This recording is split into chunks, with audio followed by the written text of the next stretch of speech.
Well, hello, welcome back, friends. House cleaning. If you listened to the last episode, you know what I'm about to say. Otherwise, I'm pushing hard to get the YouTube game going, so I can have more subscribers to show to more higher profile people.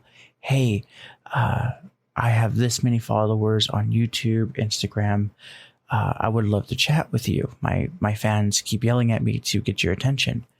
So just a simple, can you go head on over there, pause this episode, go subscribe, maybe like a video or two, and then come on back, because that honestly means more than money right now to just see that happen. Other than that, stay fabulous. We're in for a fun ride. Me and Lindsay, we chat about some really good stuff, and we go on some fun tangents too. Welcome to the Josh Bolton Show, where we dive into interesting and inspiring conversations. And now, your host, Josh Bolton.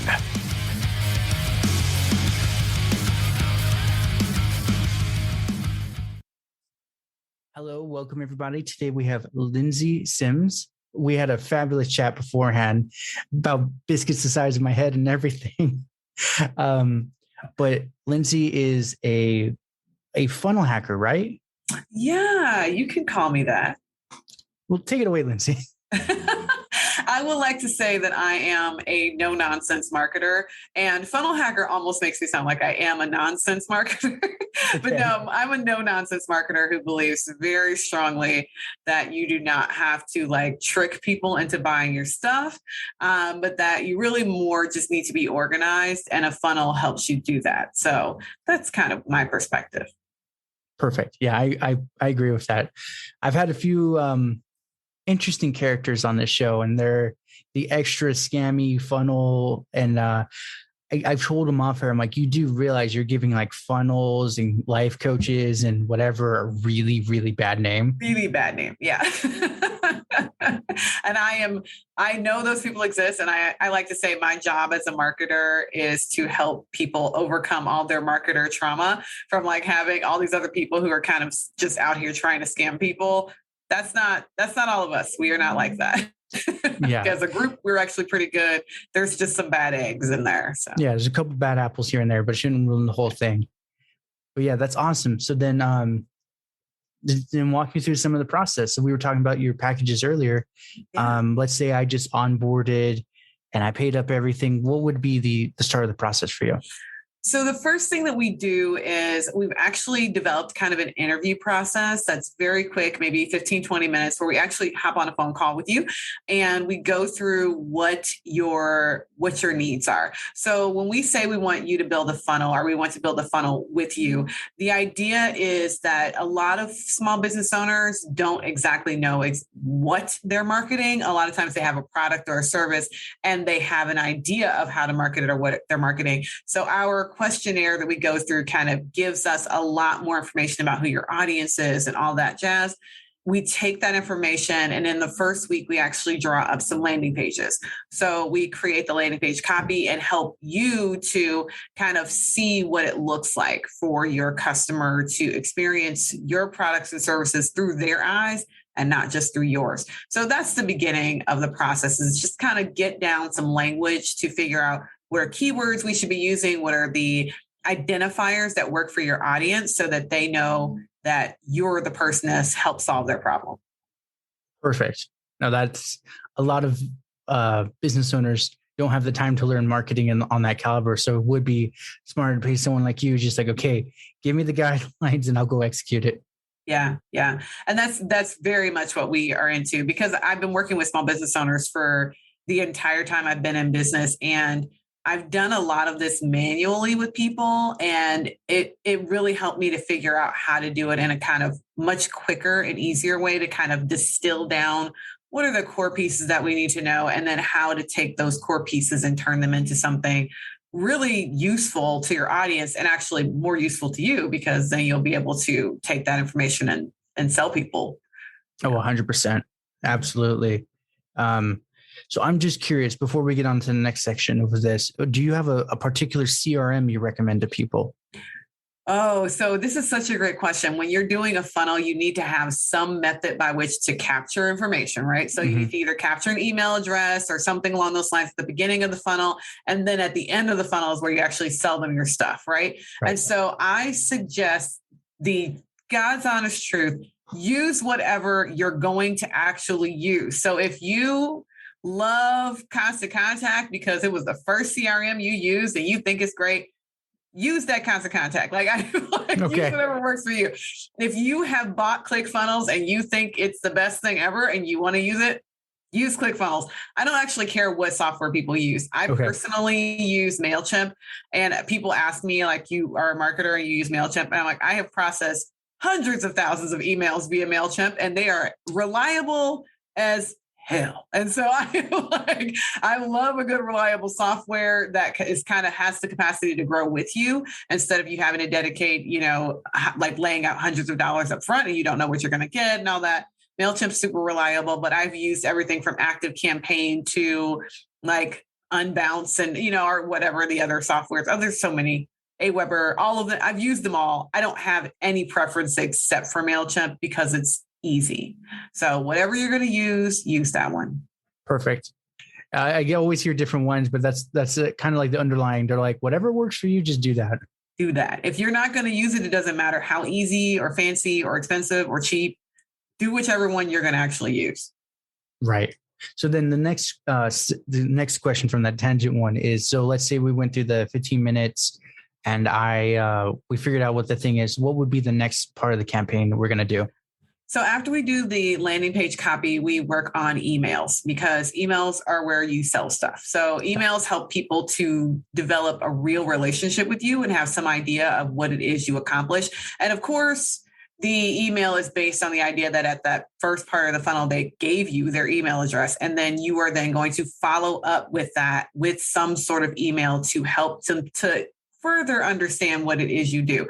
Now, this works whether you are a product-based business or a service-based business. So I literally just got off of a call with someone who sells yarn, and they are a yarn shop, and they are trying to get people to come in for this yarn tour that they're having. And so it is very much dedicated to getting people onto that email list so that we can then go ahead and sign them up so that they can come to the yarn tour. And that's it. So it doesn't matter whether you're selling a service or a product, you still have to get people to do the thing. And the best way to do that is through email. The next question I have personally is also cell phone good for like promos on the side? Oh, yeah. So I'm a big fan of hitting people how they want to be hit. So there are some people who are huge text message fans, like they like getting those text message promos. If you're using a software that has the ability to do both email and texting, which there are a few, then I would suggest you do both and that you give people the ability to opt in if you can. It's such a massive opportunity because there are some people who will never read their emails and only respond to text message, or some people who really want you to direct message them or messenger them, and that's also fine. The majority of it is just to get people into a relationship with you the way that's going to be most useful for them as an audience. And a good portion of what we do is help you figure that out. 100%. Yeah, I remember I was like Jersey Mike's was having a special when like texting was the big thing when it first started. Gary Vaynerchuk was saying, you got to get people to text him. So they were giving like, you buy a sub, give us your number, you get one free. And I was like, hey, I'll do it kind of thing. Yep. Yeah, I actually belong to several text message services, like, everything from the sub services to like the dumbest one that I absolutely love is like my lingerie service is they email me monthly and they're like, is it time for new lingerie? And I'm like, thank you for the reminder. And so it doesn't quite matter what someone is selling. I mean, people think you can only do it if you're a service-based business. You can do them even if you're not. My teledoc does it for my therapy appointments. Like, please send text messages. Like, it's the best thing ever. It is. Yeah. So then, all right, so we made up a campaign for me. Let's say we're doing a coaching thing. Yeah. I'm still trying to get over the lingerie texting. Sorry. Let's say I'm offering a service for helping small to medium-sized businesses get get their ground, know what to do. They were working, but it wasn't optimized. What would be some of the campaigns the copy would be working on? So I think that, again, making sure that it is audience specific. That's most of what doesn't work when people are doing things on their own and they're not working, is that they're not being specific enough to their audience. Most people think that, most small business owners think that it is a matter of demographics. And so they do a lot of language around demographics, and they also spend a lot of time talking about themselves. And so whatever the thing is that whatever we are doing, usually we are de-emphasizing the business owner or the business and re-emphasizing what the person actually cares about and what their psychographics and their behaviors are. And we really go all in on that. So optimizing for email. And then the thing we do after that is optimize around social media messaging, because even though social media, as you and I were talking earlier, social media is not the number one thing. It should be a part of your funnel, but it's the last thing we do because we don't want people to focus on it. We want people to focus on the core messaging that's going to be on their website or on their landing page, the core messaging in those emails, because they're so much more impactful. They're so much more useful to people. Oh yeah. I think I've been sold more on emails than social media. Oh, okay. But no, emails still more. Because I'm gonna say I bought that little gray box there. It was a gimbal for my phone, $100. It was on TikTok. I was like, I feel bad. The lady has Parkinson's, so her hands all shaky, but this camera was perfectly still. Perfectly still. And I told her, my hands are shaky when I hold my camera, but they're not that shaky. I'm like, I'm impressed. Where is it? Where do I buy it? Where do I find it? It's the best thing. And I, as someone who's a video watcher, I'm a YouTube watcher. I'm not a TV watcher. I watch YouTube on my TV, but it's still YouTube. Right. And a good portion of the purchases I make via YouTube recommendations, right? So someone will say, oh, you should check out this product. But I am not a early adopter, right? So the early adopters are the people who buy stuff on TikTok, right? I've never heard of this before. Let me go buy it. But there are plenty of people like me who are like, I've never heard of this before. And I watch a video. I go to the website and I will sign up for their email list and just wait. Like, if they can convince me to buy it via email, then maybe I'll buy it. Like, that's the real answer. I'm not going to just purchase something from you, strange company I've never heard of. And also people think, well, I'm going to shortcut and just sell on Amazon. We are not idiots. We know that those are people selling those products. And so I need to make sure that I trust that company. Just because they're selling on Amazon does not mean that they are trustworthy. And I'm not just going to drop $100 on something that I've never heard of before just because it's on Amazon, right? And there are a lot of people like me out there who are discriminating in our behaviors, meaning we want to buy things that are good and quality and all that. And especially if you're talking about services, I need to know more.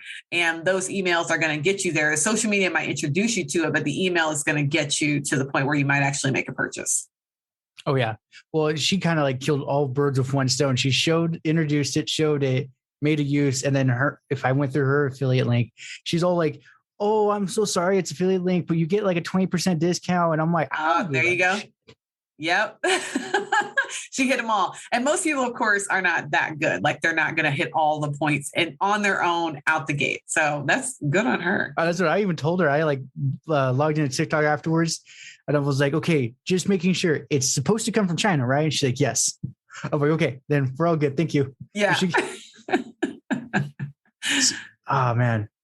So that's interesting. So you, then would you say like YouTube would be under the social media tab also to like making content? I think that now what we do, we don't create video for people. So I would say YouTube, in reality, YouTube does not fall under social media for most creators, for most people who are consumers or creators. YouTube isn't all that social. If you are a person who follows big names, you can go into those comments and write questions and stuff all you want. You're never going to get a response because it's just not a very social platform. They're not there to communicate with you. They're there to drop content and run. Now, as such, if you are a small business owner and you're using YouTube, you might want to figure out how you want YouTube to be integrated into your general marketing strategy. But if you're going to integrate YouTube into a funnel, it's usually at the top of the funnel, which is where the social media stuff lands. But it's more akin to blogging than it is to social media posting in general. It's going to have a much higher impact than a regular social media post, much, much higher, but it has lower visibility. So Instagram posts, you can get a lot of visibility on it like instantly because the time commitment's very low. With a YouTube video as a business owner, you might get almost zero visibility on that, but the impact of it can be pretty darn high because it convinces people much, much more robustly than a single Instagram post. So it really does depend on kind of what your tolerance is for pain. If you have a lot of time, if you want to go, I don't really usually suggest business owners go into YouTube as like a thing I'm going to do. Or I'm like, no, unless you're going to do like what we're doing here, which is to go live. I'm a huge fan of that because then the time commitment is extremely minimal. Like you just go live. Like, it is a much different ballgame. Your editing is minimal. Your commitment, your time commitment on your end is minimal versus if you're creating like full out edited video content. It's a whole job. And so as a business owner, most of the time you don't have time for that. You need to be doing something else that time. I do the basics. I go in, I correct the colors, make everything look pretty. Yeah, and just export it because I tried doing the whole like captions and all this transition in photos, and that took me 6 hours of editing and then like 8 hours of rendering. And I'm like, never again. Nope, not when you can go live. Like, nope, right. It is a lot of time, and you have, as I remind business owners all the time, you have a job. Like your job is not social media. It is not YouTube. You know, we often compare ourselves, speaking of funnels and TikTok, we often compare ourselves as small business owners. We compare ourselves to content creators. Like that person's entire job is creating content. And so because their entire job is creating content, you might feel some sort of way about the fact that they have all these views and all this time, all this, content that they're putting out. I'm like, but that's literally all they do. They don't make a thing. They don't really have a social life either. Yes. I'm like, half of them don't. And like that person who sold you the gimbal, they don't make that gimbal. Like they're not creating it. They did not, like, that is not what they do for a living. They're selling a thing as an affiliate, which means that they have very little skin in the game and it's a very low lift. But as a content creator, now they have to go and create a bunch of content. Like they have to keep creating it or they stop making money.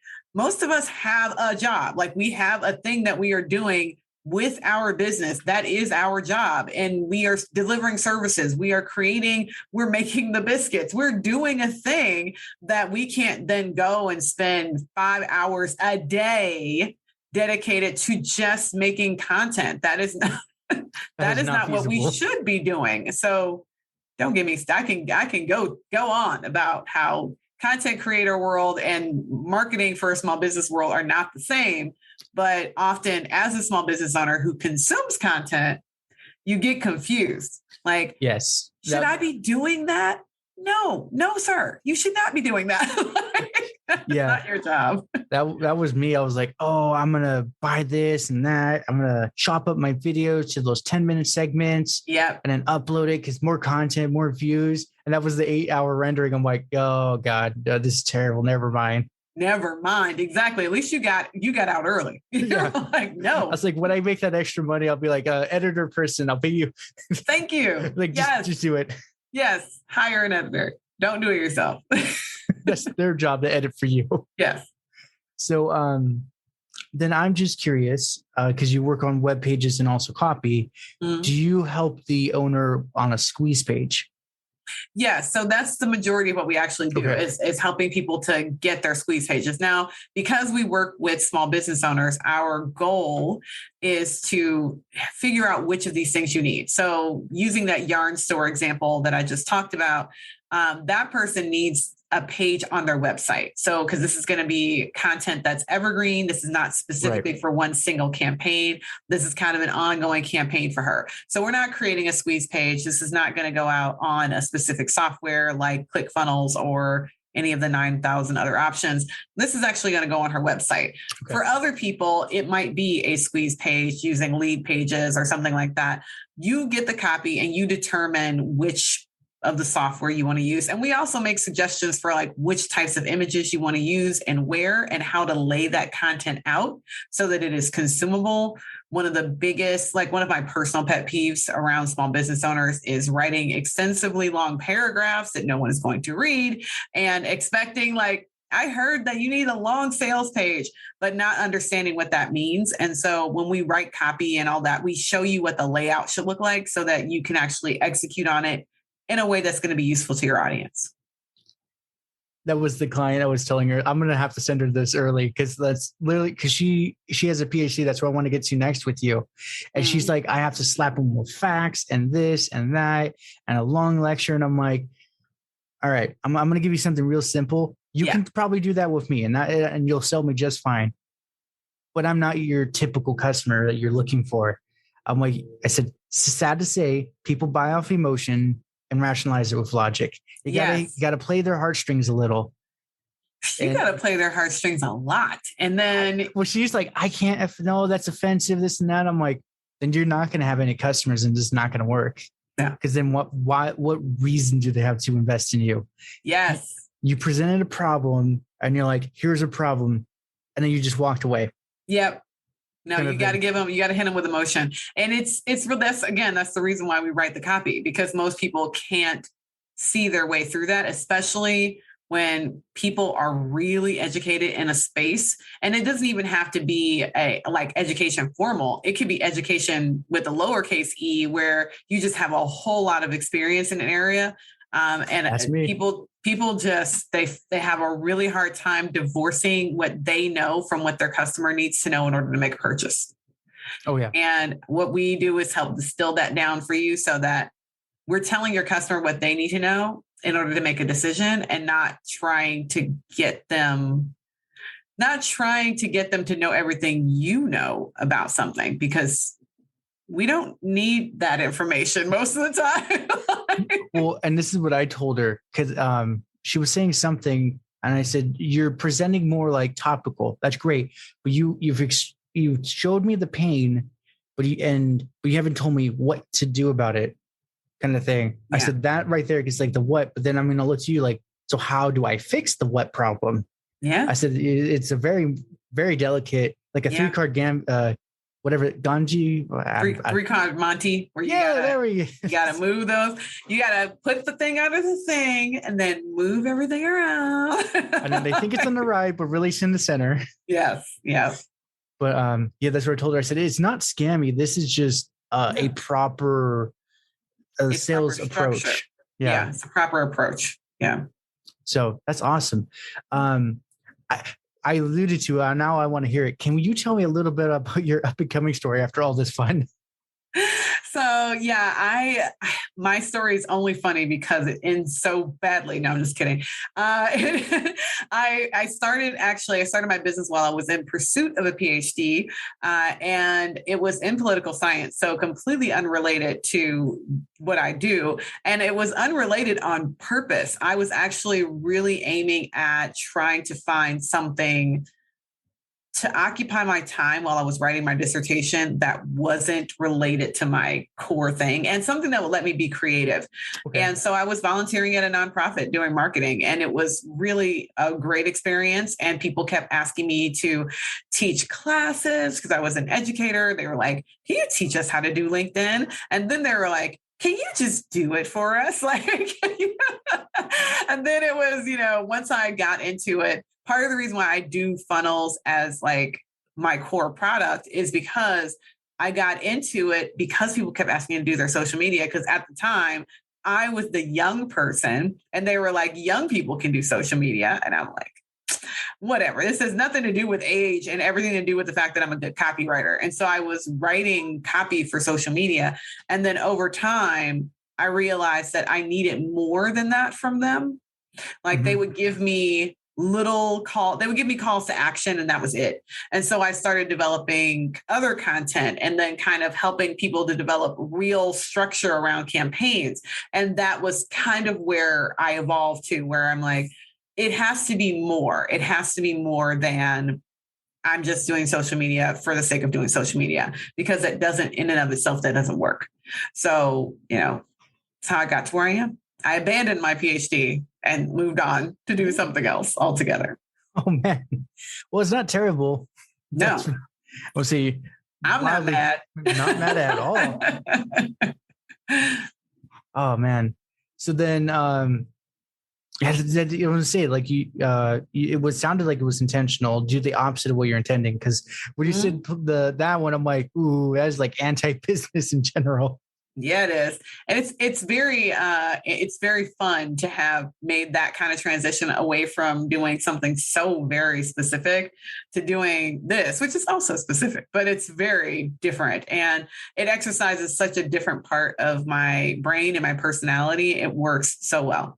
Yeah, you're more the strategist, like the pattern person, right? Yes, I am. I'm a Pisces, and I know that doesn't mean anything to most people, but for me, I always say the reason why I bring it up is because I think Pisces tend to be a really good blend of executive and artist.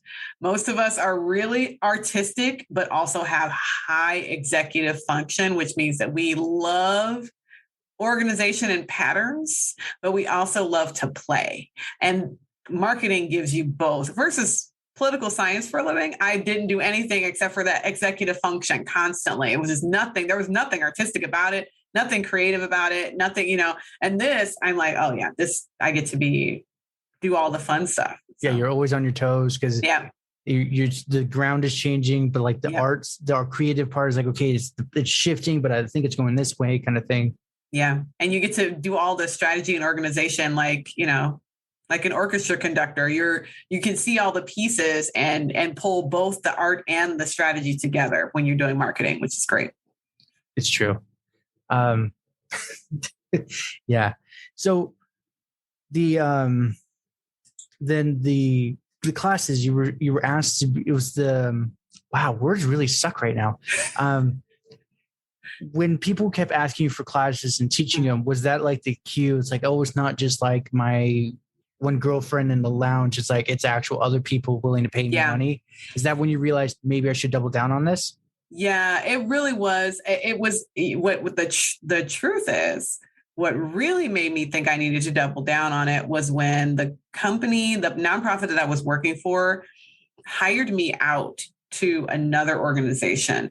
And that happened like 2 times. And it was really great because it was another organization that they were like in a sister brother relationship with. Okay. And so it was within like I stayed on payroll at the company I was with, or the nonprofit I was with, but they like loaned me out to this other organization to do their marketing. And then I came back, I did work with them for like 3 months, and I came back to the core company, and then they loaned me out again. And I did the same thing with another sister brother organization. And when that happened, I was like, oh, this is legit. Like they're doing this because they know, like I was still doing work for the core company, but then I would just be doing work from that other location while I was doing like 60% them, 40% the other people.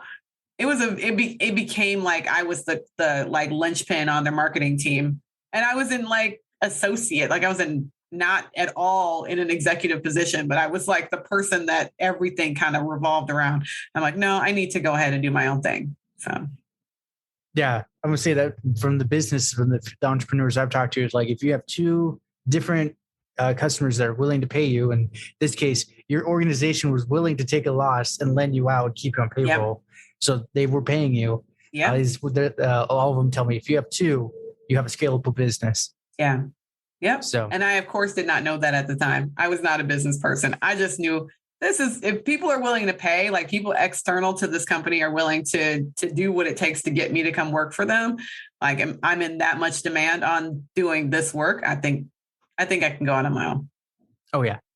And what's amusing for me is like at my work, I work like a night shift at a local store, and I'm studying, I'm talking to wonderful people like you. And before this is my 4th boss now. The one previous to him, his assistant would always come and ask me questions like, okay, so we have a morale problem. What should we do? And I was like, oh, okay, like X, Y, and Z, A, B, and C. And then he'd come over, okay, we have this problem. And then I looked at him, I said, you asked another question, you owe me $100. Right.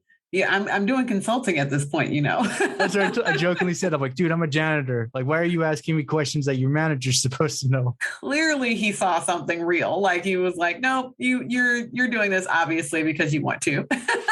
Oh, and that's where when he left first, and then the third manager left.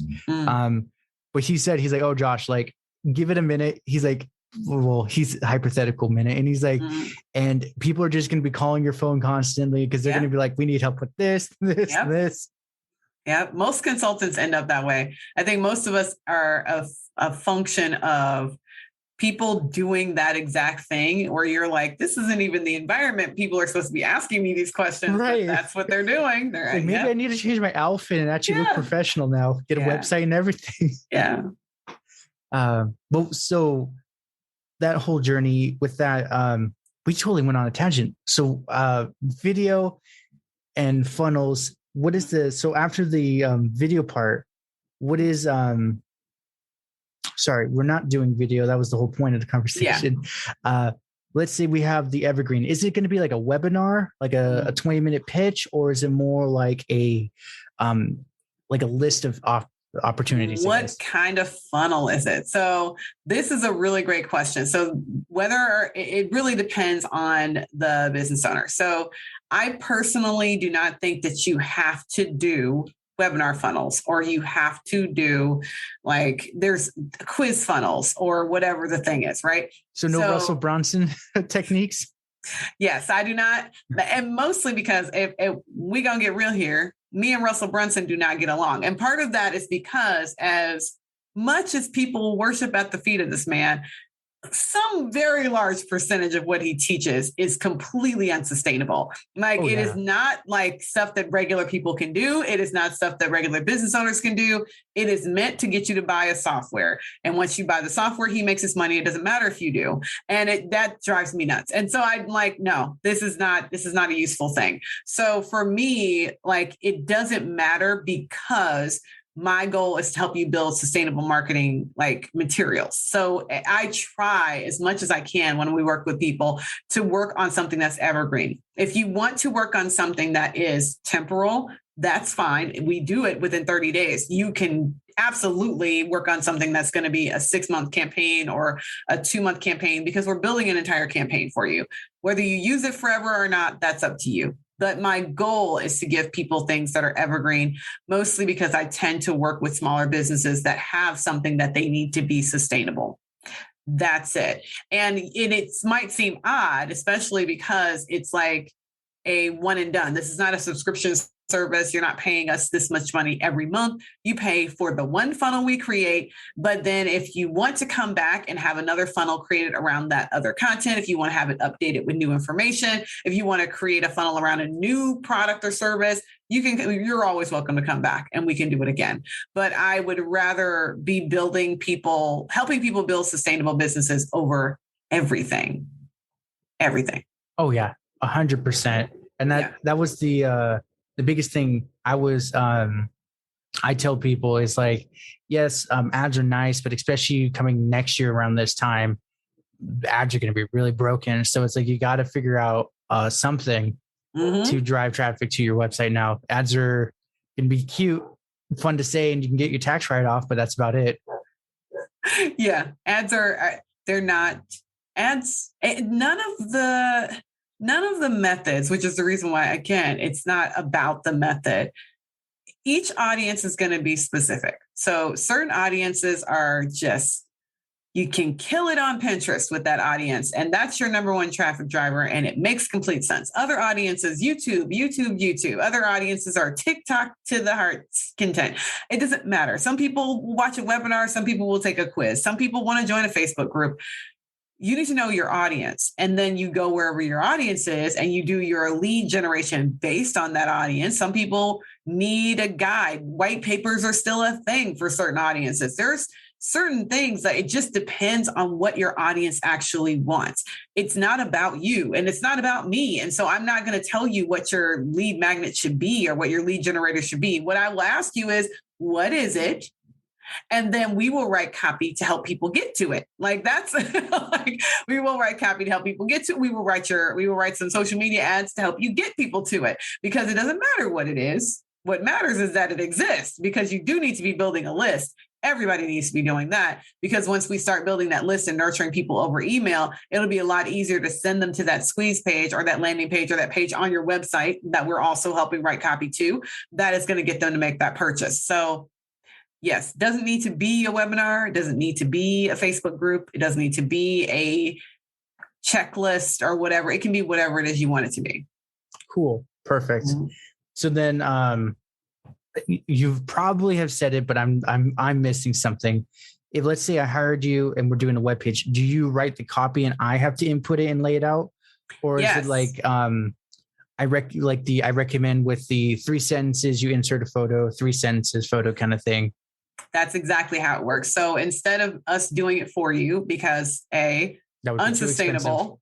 It's very expensive, and it's unsustainable in that there's 80 million different software and there's 4 million logins. And as someone who is moving away from doing client work, where that's a lot of what I do for clients, is like, okay, now I need to, you need to set me up with a login for this thing, or I need the password for that thing. And I hate all of that, all of the admin stuff that goes into like getting into people's accounts. Dear God, it takes so much time.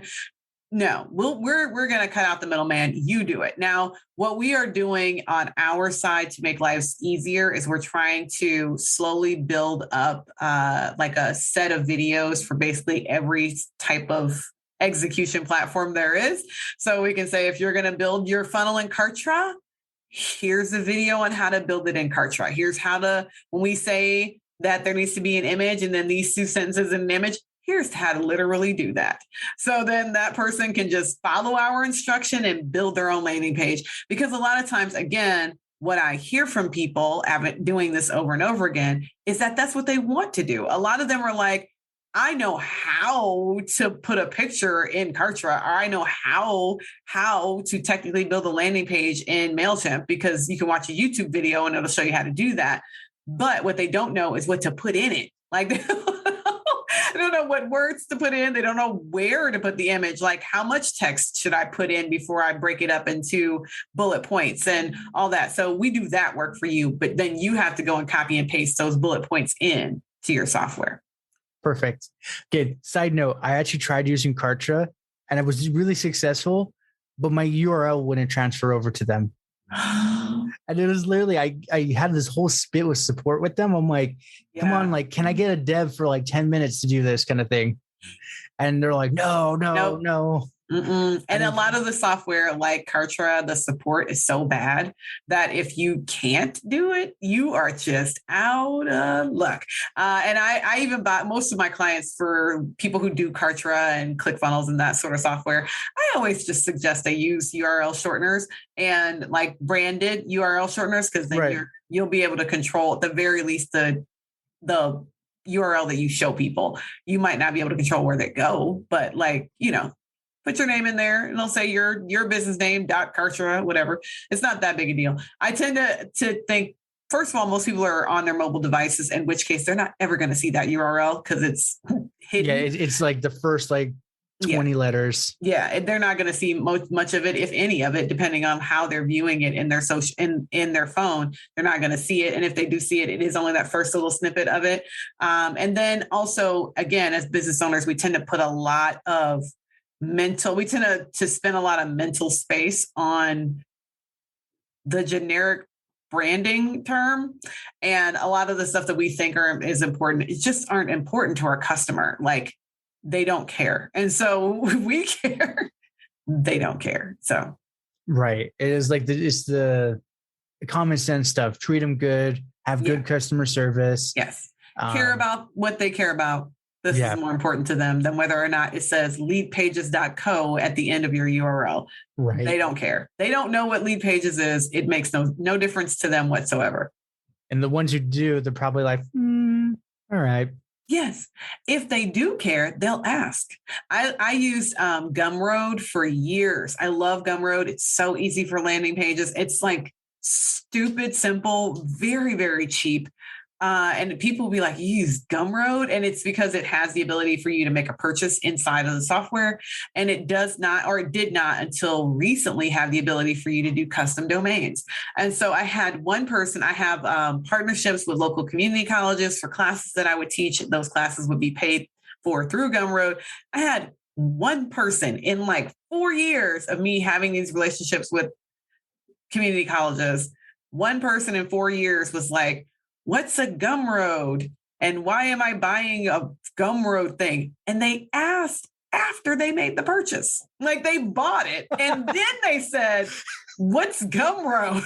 And then like they bought it and the euphoria and everything, the veil drops and they're like, wait, what's Gumroad? hey.